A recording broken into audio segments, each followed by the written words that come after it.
Well, it's been a while since we've done this.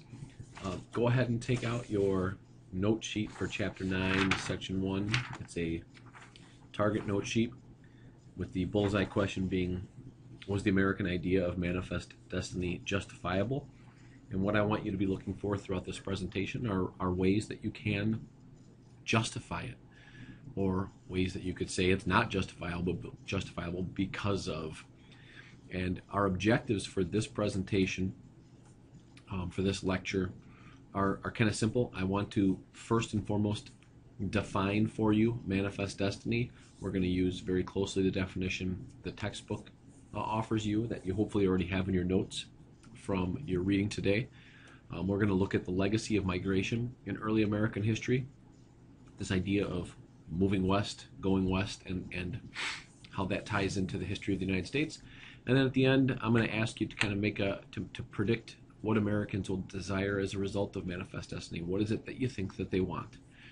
So let's start here. This is the United States in 1830.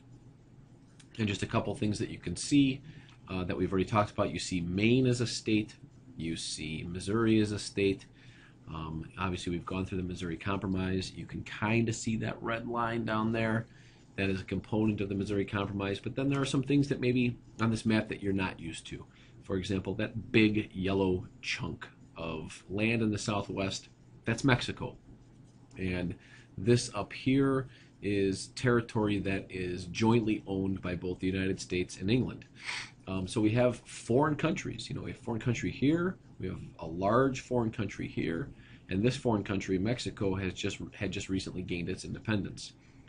And so as Americans look at this part of their country and they look at this part of their continent, they begin to develop some desires for that land. They have a new kind of idea, and that's where this concept of manifest destiny comes in.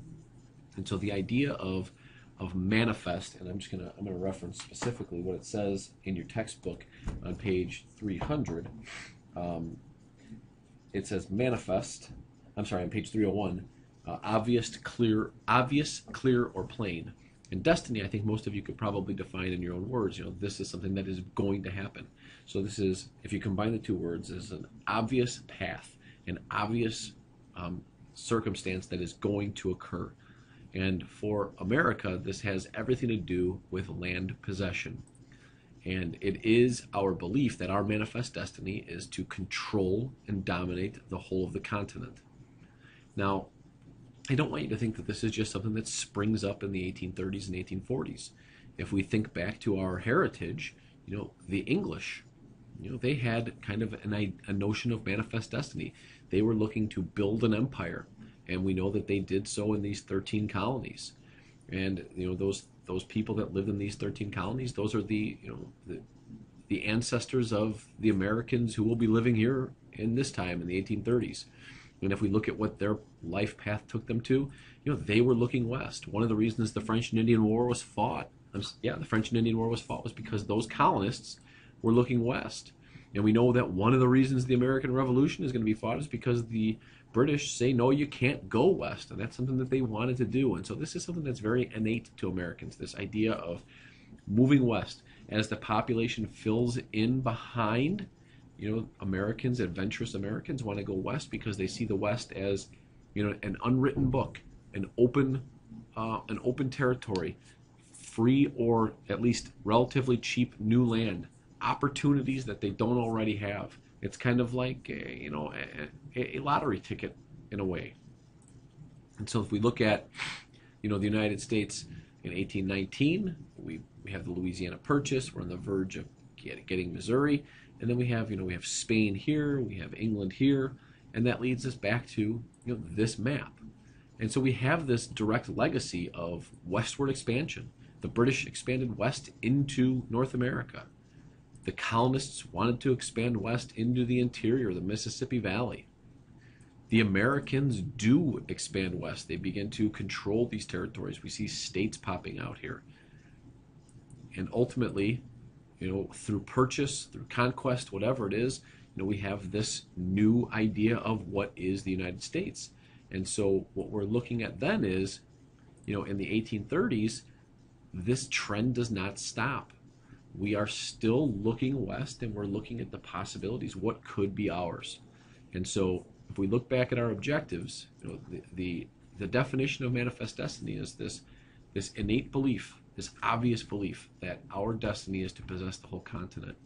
We have this legacy of migration to the west dating all the way back to the British and their colonizing of the New World, and those colonists and their desire to find new opportunities, to find new land, the Americans purchasing new land, populating that territory, expanding into Missouri, and then what comes next? Where do we go from there? Especially when you think of the 1830s and 1840s is going to be an era where there is a lot of population. Just to give you one example of that, we're on the brink of the Irish potato famine in Ireland. That Irish potato famine is going to cost 1 million lives in Ireland, but it's also going to cause another 1 million migrants to come to the United States. And as they fill in this population, there are people who are going to begin pressing the boundaries of the West. Where do they go? Where's the good land? Where are the resources? Where can you get wealthy? Where can you find your American dream?